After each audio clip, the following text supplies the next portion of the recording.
Hi, welcome back to Let's Play. Well, my Let's Plays. Right now we're playing Monster Loves You, a fairly simple game. I've played one so far and got to one of the endings. But as you can see here, there's many other ones. It's a very simple game that you just pick choices on what you want to do, and it's a lot of fun so far. So let's get started. How do you begin your story? How does it go again? Long ago, deep in the forest, monsters called Wells Mists. I'm assuming that's how you would pronounce it. Yeah. That's right. Long ago, nestled in the heart of the forest was the monster village of Omen. You are born from slime that holds the memory of monsters known for actions and attitude, words and thoughts. Well, I went with words and thoughts last time, so let's go with actions and attitude. You're not awake yet, but soon your first eye will open. Your simple dreams will give way to life itself. You dream of fighting and eating and screaming. Facing frightening enemies unafraid. Protecting innocent monsters from harm. I was a nice monster last time, so let's go with a little bit more in between. 9 of bravery. Your body is turning and twisting, growing solid in the middle of a great vat of green slime. It's time to be born! Yay! Anything else I can click on here? No? Okay. Be born. You awaken in the thawing season when the ground is soft and wet. Onward! Your eyes open, you're a morsel just barely born. You float in the spawn vat. Dozens of other morsels are exploring, battling, and stealing food from each other. That's, kick out your legs. You bend and squirm, making your tiny legs grow and strengthen. Swim around the spawn bed. Your legs are strong, but more importantly, you feel no fear. Darn straight, damn right. You paddle in a circle, and then go back and forth, ignoring other morsels who hiss and spit at you. What a bunch of jerks. Keep swimming. Another morsel swims towards you. It opens its mouth to show a set of small, sharp teeth. It bites you. Aye! Swim away from the toothy morsel. Just go, what? This is intolerable. Stop that bite. Damn right, stop that biting. You pause, unable to believe that another morsel is trying to eat you. After a moment, you snap out of it and start to move again. Kill it, resist it. Let's resist it. You push the hungry morsel away with your little arms, but it circles around and tries to bite you again.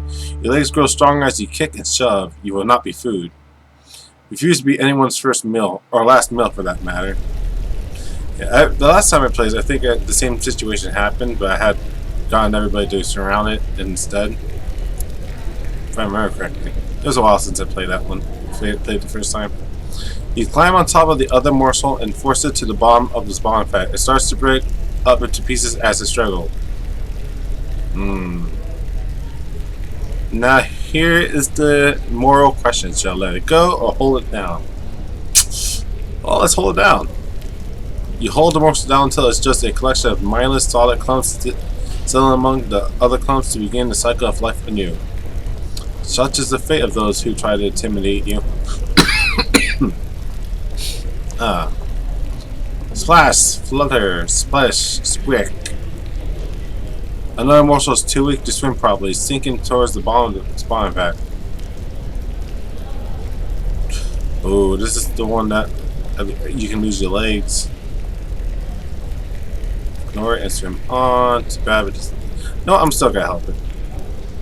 You feel a deep sense of injustice at the smaller morsel's impending demise. If only you could do something about it. Let's do something about it. You turn to the morsel determined to act. Get under the morsel and push it up. Let's try to think of something. You rack your newborn brain. Wait, there! Some animal bones and sticks rotten at the bottom, half hidden beneath the slime clumps. Pump up the dying morsel. You swim to the bottom, casting about. You gather some sticks and the long, curving ribs of a deer. I don't know why that would be in the vat, though. Get them jammed together good and tight. The morsel's own dissolving body holds everything together well enough. Half its body is above the surface of the slime. Make sure nobody messes up what you've created. Damn Damn right. You swim in circles around the rescued morsel, keeping the cruel one and biters away until your new friend begins to move and solidify. Help the morsel off the structure. As you do, you feel dizzy. That's a first. You've never been dizzy before. Everything goes green. You know, last time I did this, I said I swam underneath it, trying to hold it up, and eventually it kept on pushing us to the bottom where eventually he would lose his legs, and the two morsels combine together into one being. So, that was interesting. Your friend is gone, but not dead. Another morsel points to the edge of the spawning vat. While you said the weak one grew into a Marcelin. Away for brains! You have grown too big for the spawning vat. You must move on to the next stage of life and become a Marcelin. Now let's grow up. You're going to get into some trouble, which is great. Exercise your bravery, cleverness, ferocity, kindness, and honesty. What kind of monster will you be? Indeed, to the Brute Cave and adventure. Alright, well, we already have cleverness and bravery pretty good so far. Let's go on an adventure. Let's do one of the wolves. Suddenly, a fox runs into the cave. It yips, looks over his shoulder, and runs behind a big rock. Is that snarling or growling outside as well? Judging by the commotion, yes, there's a pack of wolves in hot pursuit.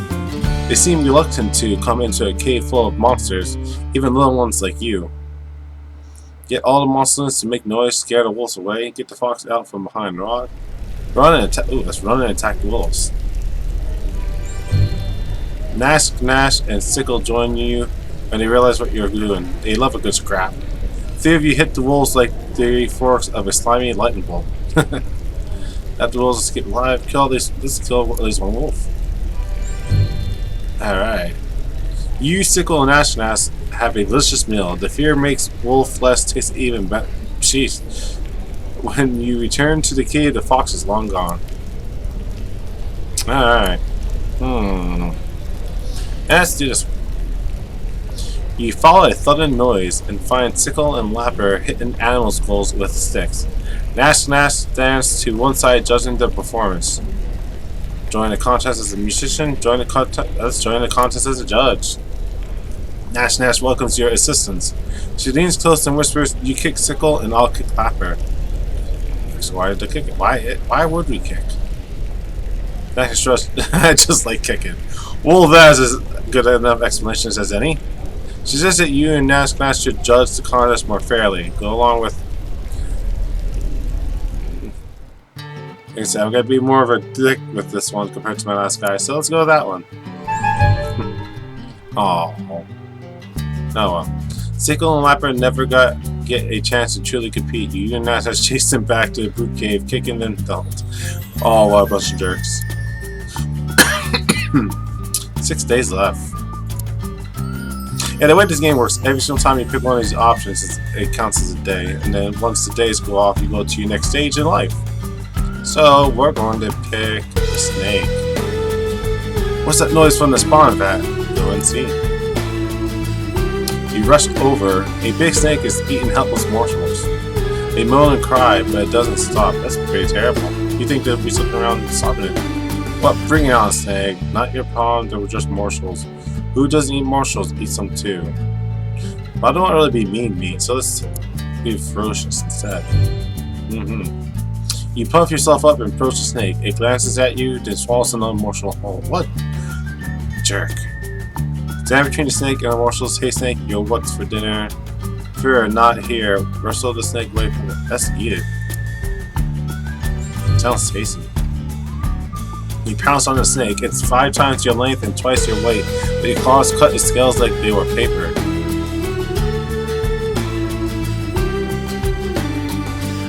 Let's do that. Might be a little kind. Soon your morsels will enjoy a meal of snake meat. The morsels peep with primitive gratitude. Nom nom nom.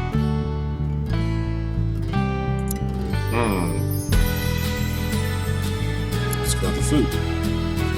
Ham Hamrak.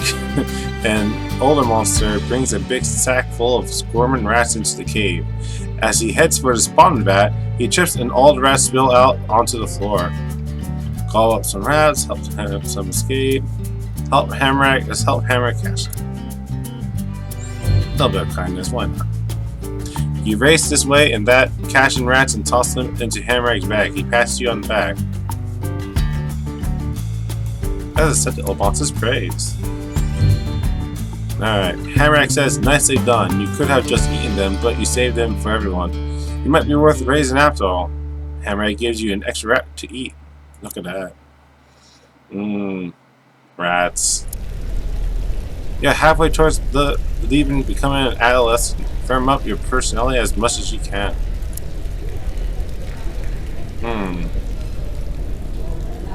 Let's go with this one. Elder Jaggery walks into the cave, rocking from foot to foot. He howls and slams into a wall, then falls unmoving to the floor.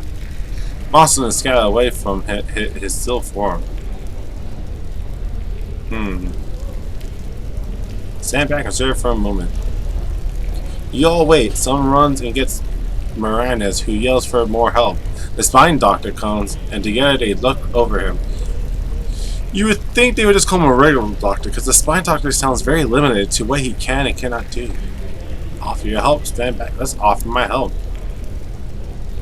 The spine doctor looks down at you from his opposing height. Little one, did Jaggery make any noise before he passed? Just tell the truth.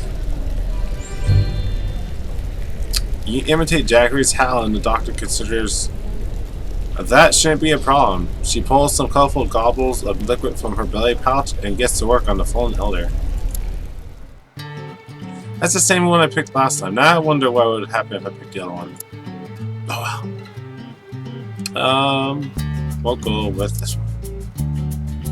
A roly-poly fox stumbles into the brood cave, leans against a rock and coughs. It looks vaguely at you, and the other monsters show no fear.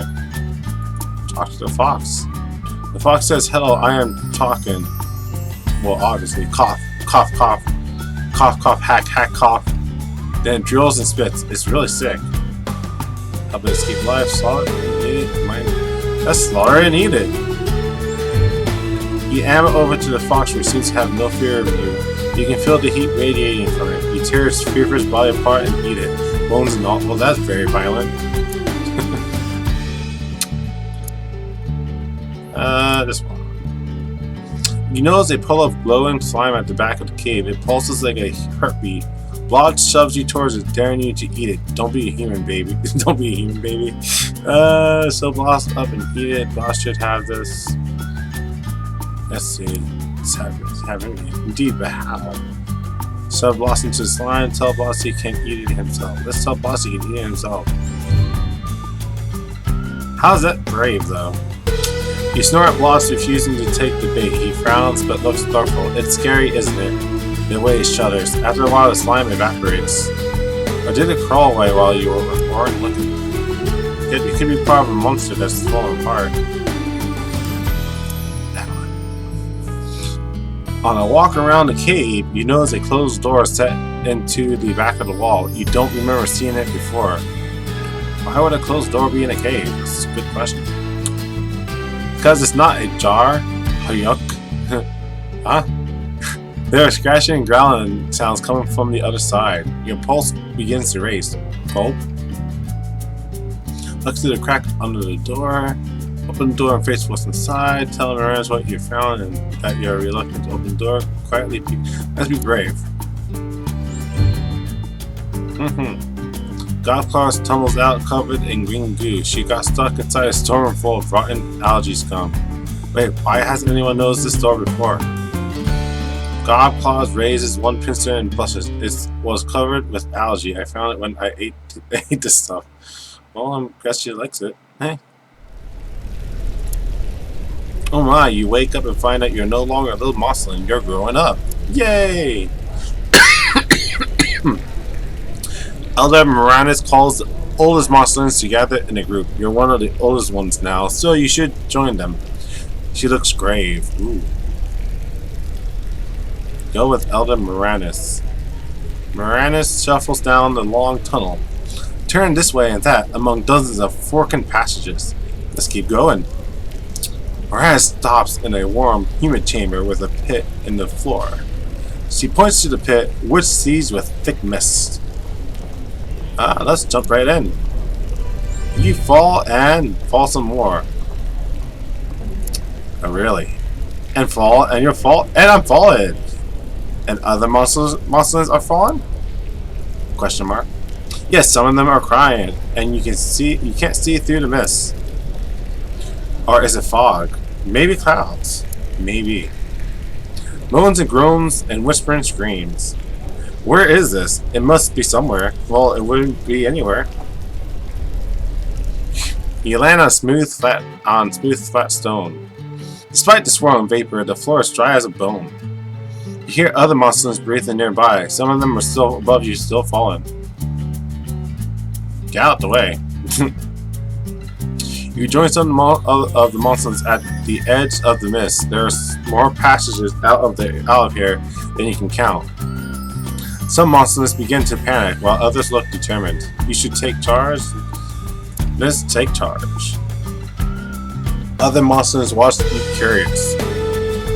Lead the way personally, slash the others to show them you're in charge. Help everyone work together.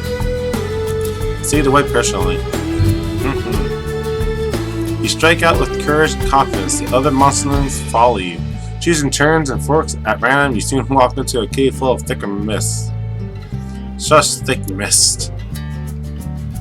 The chamber swirls with mist, smoke, fog, vapor, except it's not any of those things. It's ghosts. Hundreds of them, large and small, they're everywhere. It's spooky. One by one, the pale ghosts begin to turn their attention to you. The eyes glow different colors. Stand fast. I don't turn back in the face of ghosts. The ghosts speak in many voices, all hollow and distant, all in unison. They ask you, do you fear? Wait and say nothing. The ghosts stare into you and through you as though you're the one made of mist. One sharp voice speaks from behind you. Why are you here? Actually, it goes about the monster life. Yeah, let's make them bored, huh? You take a deep breath and begin to explain how monsters make the change into adolescent monsters, dressed like heat, cooking their minds and bodies so they can enter a new state of being. You continue to explain things to the ghosts. Maybe they'll get bored and leave us alone. Alright. You go on. First, our growing bodies must be destabilized, so we can take on our more diverse forms, and then we. I'm sorry, I forget what I was falling to a deep sleep. Apparently, I bored myself instead of the ghost. Okay. All right, sounds good enough to me. Wake up inside a well-appointed hovel. This is your home now. What should you be doing now? Start living as an adolescent monster. Let's click on that one. The more brave, clever, ferocious, kind, and honest you are, the more other monsters will grow to respect you. Gain enough respect, and you might someday affect important world events. You wake up inside a well-appointed hovel. Well, there we go. Let's start adolescent life. So that must be me now. Well, that's unique looking. My last monster, the first one I did, had apparently oven bits on for some reason. I don't know why.